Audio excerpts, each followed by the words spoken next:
কিভাবে double shampoo করবে। প্রথমে চুলে ভালোভাবে ভিজিয়ে নেবে। হাতের তালুতে অল্প পরিমাণে শ্যাম্পু ঢেলে চুলের গোড়ায় লাগাবে।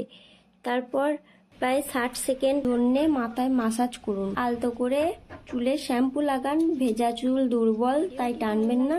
তারপর জল দিয়ে ধুয়ে ফেলুন। যারা নতুন চ্যানেলে এসছো, চ্যানেলটিকে সাবস্ক্রাইব করে দেবে। দীর্ঘ সময় ধরে চুল পরিষ্কার রাখতে হলে 2 বার শ্যাম্পু করা উচিত। ডবল শ্যাম্পু করলে চুল ভালোভাবে পরিষ্কার করে, যা উপকারী হতে পারে। চুলে খুশকি থাকলে তা দূর করতে অতিরিক্ত ধুতে প্রয়োজন হয়, তাই 2 বার করে শ্যাম্পু করুন।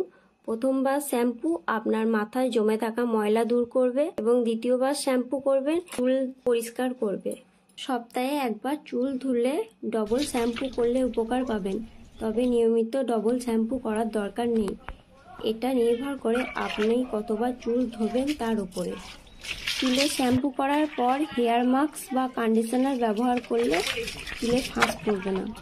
ভিডিওটি ভালো লাগলে লাইক, কমেন্ট, শেয়ার অবশ্যই করবে।